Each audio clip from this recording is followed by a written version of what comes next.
గోదావరి అంత్య పుష్కరాల్లో నిర్వహించవలసినటువంటి విధులు ఏమిటి? ఇప్పుడు మనకి 31వ తారీఖు నుంచి 11వ తారీఖు వరకు, ఆగస్టు 11 వరకు కూడా గోదావరి నదికి అంత్య పుష్కరాలు. ఏ నదికి కూడా ఆది పుష్కరాలే ఉంటాయి, కానీ అంత్య పుష్కరాలు ఉండవు. ఒక్క గోదావరికి మాత్రమే అంత్య పుష్కరాలు కూడా నిర్వహిస్తూ ఉంటారు. గోదావరి నదికి ఉండేటువంటి అత్యంత ప్రత్యేకత అది. అయితే ఎలాంటి విధులు నిర్వహించాలి? మనం ఆదిలో చేసాం, మళ్ళీ అవే చేయాలా, మరేమైనా చేయాలా అనేటువంటి సందేహం కూడా చాలామందికి కలగవచ్చు. కానీ ఆది పుష్కరాల్లో ఎలాంటి విధులు నిర్వహించారో అలాంటి నిధులే అంత్య పుష్కరాల్లో కూడా నిర్వహించవచ్చు. కొంతమంది అననుకూల పరిస్థితి వలన ఆది పుష్కరాల్లో నిర్వహించినటువంటి వాళ్ళు, ఆ ప్రదేశానికి చెందనటువంటి వాళ్ళు, ఇదివరకు రాలేకపోతే అలాంటి వాళ్ళందరూ కూడా అంత్య పుష్కరాల్లో కూడా వాళ్ళు విధులు నిర్వహించవచ్చు. అయితే ఇక్కడ ఎలాంటి విధులు నిర్వహించాలి? మనకి స్నాన, జప, దాన, తర్పణ, హోమ, పిండ ప్రదానాలు ఇవన్నీ కూడా పుష్కర సమయంలో చేస్తూ ఉంటాం. ఇక్కడ ఏమిటి అంటే మనకి అంత్య పుష్కరాల్లో కూడా విశేషమైనటువంటిది ఏమిటి? పితృదేవతలు, ముక్కోటి దేవతలు, అదేవిధంగా బృహస్పతి, అదేవిధంగా పుష్కరుడు కూడా ఆ నదిని ఆవాహించి ఉంటారు, ఆశ్రయించి ఉంటారు. కాబట్టి అప్పుడు పితృదేవతలకి తర్పణం వదలటం, ఆ తర్వాత పితృదేవతలకి పిండ ప్రదానం చేయటం కూడా చాలా విశేషమైనటువంటిది. అయితే ఒక విషయం చెప్పారు కదా అని చెప్పేసి పొలోమని అందరూ పుణ్యక్షేత్రానికే వెళ్ళాలి అని అనుకోకండి. గోదావరి నది ఎక్కడ ఉన్నా కూడా అది పవిత్రమైనటువంటిది. పుణ్యక్షేత్రంలో ఎలాంటి ఫలితాన్ని ఇస్తుందో చిన్న కాలువలో, గోదావరి కాలువలో చేసినా కూడా అలాంటి ఫలితాన్ని ఇస్తుంది అనేటువంటి విషయాన్ని ఎవరు మర్చిపోవద్దు. ఏ తీరాన, గోదావరి నదికి ఉండేటువంటి ఏ తీరంలో మీరు ఇలాంటి కార్యక్రమాలు నిర్వహించినా అలాంటి పుణ్యమే వస్తుంది. పుణ్యక్షేత్రానికి మామూలప్పుడు కూడా వెళ్ళొచ్చు, ఈ సందర్భంగా మాత్రమే వెళ్ళాలి అనేటువంటి నియమాన్ని పెట్టుకుని అందరూ ఒకే దగ్గరికి వెళ్ళి తొక్కిసలాటలో మరణించడం లాంటివి, ప్రమాదాలు కొని తెచ్చుకోవడం లాంటివి మాత్రం చేయమాకండి. అయితే ఇక్కడ స్త్రీలు ఎలాంటివి చేయాలి, పురుషులు ఎలాంటివి చేయాలి? తల్లి తండ్రి లేనటువంటి వాళ్ళైతే తప్పనిసరిగా ఇలాంటి సందర్భంలో తిలతర్పణ వదలటం లాంటివి చేయాలి, పిండ ప్రదానం చేయాలి. స్నానం చేసి ఆ తర్వాత ముండనం చేసుకుని, అంటే పిండ ప్రదానం చేసేటువంటి వాళ్ళకి ఇది ఒక విధిగా కనిపిస్తోంది. అలా చేయలేకున్నా కూడా పిండ ప్రదానం చేయవచ్చు, దానివల్ల కూడా దోషం ఏమీ లేదు. అయితే ఇక్కడ స్నానం చేసి సంకల్పం చెప్పుకుని దంపతులు ఇద్దరూ వెళ్ళారనుకోండి, ఇద్దరు కూడా కొంగు చెంగు ముడేసుకుని మహాసంకల్పం చెప్పించుకుని స్నానం చేయాలి. లేదా ఆడవాళ్ళు ఒక్కళ్ళే వెళ్ళారనుకోండి, మామూలుగా సంకల్పం చెప్పించుకుని స్నానం చేయవచ్చు. పుణ్యస్త్రీలు ఒంటరిగా వెళ్ళారనుకోండి, వాళ్ళు కూడా స్నానం చేసి నదికి స్నానం చేసే ముందు తడిపినటువంటి కాస్త పసుపు సమర్పించి పక్కన ఉండేటువంటి తోటి ముత్తైదులకు కూడా ఇచ్చి వాళ్ళు కూడా పసుపు రాచుకుని స్నానం చేయాలి. ఆ తర్వాత దీపదానం, దీపాన్ని వదలాలి. ఆ తర్వాత ఈ ప్రదేశాల్లో కొంతమందికి ఆనవాయితీ ఏమిటంటే పుష్కరపు సారి పెట్టడం అనేటువంటి ఆనవాయితీ కూడా కొన్ని కుటుంబాల్లో కనిపిస్తోంది. కానీ ఎంత మేర, ఎంతసేపు దాన్ని పెట్టుకోవాలి, అది పెట్టుకుని ఎంతసేపు ఉండాలి అనేటువంటి విషయాన్ని కూడా మీరు గమనించండి. ఎందుకు అంటే పువ్వులకి రాలిపోయేటువంటి గుణం ఉంది, రెక్కలు ఊడేటువంటి గుణం ఉంది. గుడిలో ప్రసాదంగా ఇచ్చారు, అది పెట్టుకున్నారు, తల్లో పెట్టుకున్న తర్వాత మర్చిపోయారు. భక్తిభావంతో అయితే తల్లో ముడుచుకున్నారు, ఇంట్లో పూజ చేసిన తర్వాత కూడా తల్లో పెట్టుకున్నారు.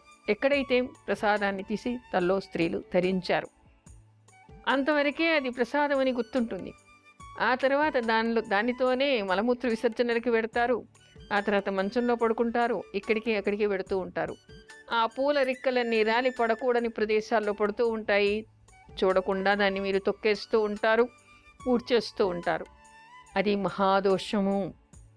ఆ విషయాన్ని అందరూ తెలుసుకోవాలి. భగవంతుడి ప్రసాదాన్ని ఇచ్చినప్పుడు కళ్ళకద్దుకుని వాసన చూసుకుని తల్లో పెట్టుకోండి.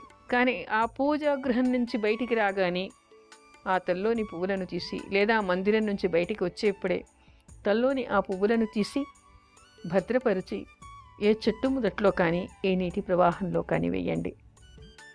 అవి అలాగే అలంకరించుకుని మాత్రం తిరగకండి. తిరిగితే దోషము అని నేను చెప్పటం లేదు, మీరు ఇక్కడ చెప్పే విషయాన్ని సరిగ్గా ఆలకించండి. భగవంతుడి ప్రసాదంగా ఇచ్చినటువంటి పువ్వులని స్త్రీలు తల్లో ముడుచుకోకూడదు అని చెప్పటం లేదు, అది దోషమని చెప్పటం లేదు. అది మహాప్రసాదం. భగవంతుడి ప్రసాదం దొరకడం, పువ్వులు దొరకడం చాలా గొప్ప విషయం. దాన్ని కళ్ళకద్దుకొని తల్లో పెట్టుకోండి. కానీ ఆ పూజా ప్రదేశం నుంచి, ఆ పవిత్రమైనటువంటి ప్రదేశం నుంచి లేదా ఇంట్లో పూజా మందిరం నుంచి బయటికి రాగానే ఆ పువ్వులు తీసి తొక్కని స్థలంలో వెయ్యండి. అవి అలాగే పెట్టుకుని మీ పనులలో ఆ రోజంతా కూడా తిరిగారంటే అవి వాడిపోయి ఎప్పటికప్పుడు రిక్కలూడి ఎక్కడంటే అక్కడ పడుతూ ఉంటాయి. అవి పడకూడని ప్రదేశంలో పడినప్పుడు అవి ఎవరైనా తొక్కినప్పుడు ఆ దోషం మీకు వస్తుంది. ఎలాంటి దోషం వస్తుందో తెలుసా? మనకి పురాణాల్లో కొన్ని కథలు కనిపిస్తాయి. అద్భుతమైనటువంటి కథలు కనిపిస్తాయి. అంటే మనం ఏం చెయ్యాలి, ఏం చేయకూడదు అని చెప్పడానికి ఇవన్నీ మనకి ఉదాహరణలుగా పనికి వస్తాయి. వాటన్నిటిని కూడా మనం తరచి చూసి ఆలోచించి ఆ విధంగా మనం నడుచుకోవాలి.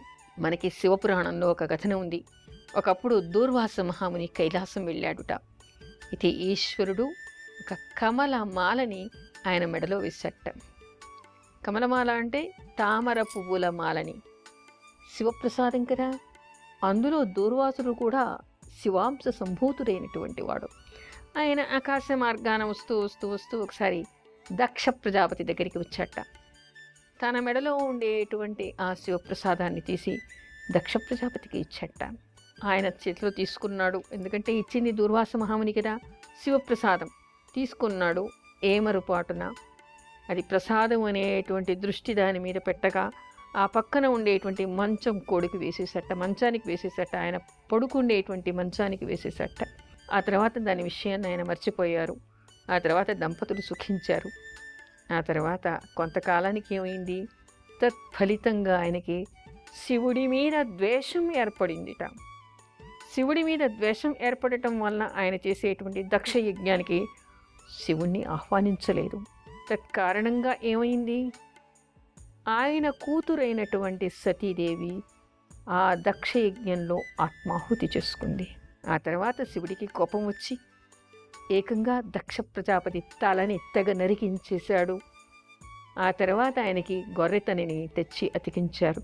అంటే ఇక్కడ మనకి ఏం కనిపిస్తోంది? ఎంతటి శాపగ్రస్తుడయ్యాడు దక్ష ప్రజాపతి. శివ నిర్మాల్యాన్ని ఆయన ఏమరపాటున నిర్లక్ష్యంగా మంచం మీద పెట్టుకోవటం వలన దానిని ఎక్కడ పెట్టాలో దాన్ని స్వీకరించలేదు. ఆ తర్వాత ఉండకూడనటువంటి ప్రదేశంలో దాన్ని పెట్టుకున్నాడు. తద్వారా ఆయన శాపగ్రస్తుడయ్యాడు. తర్వాత నిరీశ్వరవాదాన్ని చేసి శివుడి మీద ఆగ్రహాన్ని పెంచుకొని ద్వేషాన్ని పెంచుకుని ఆయన తన యజ్ఞానికి ఆ దక్ష యజ్ఞానికి ఆయన పిలవలేదు. తద్వారా ఏం కోల్పోయాడు? తన కూతుర్ని కోల్పోయాడు. ఆ కూతురు ఎవరో కాదు, సాక్షాత్తు ఆ శివుడి భార్య అయినటువంటి సతీదేవి. అలాంటి సతీదేవిని కోల్పోయాడు. తర్వాత తన తలనే కోల్పోయాడు.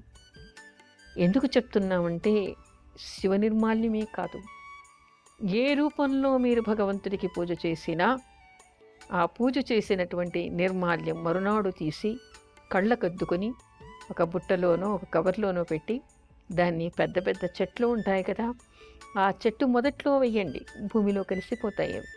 లేదా పెద్ద ప్రవాహాలు ఎక్కడైనా ఉంటే అలాంటి ప్రవాహంలో వేయండి. అంతేకాని చెత్త బుట్టల పాలు మాత్రము ఈ నిర్మాల్యాన్ని చెయ్యకండి. తద్వారా మీరు శాపగ్రస్తులు. అన్నీ చేస్తున్నామండి, ఎన్నో పూజలు చేస్తున్నామండి, ఎన్నో దానాలు చేస్తున్నామండి, మాకు కలిసి రాలేదంటారు.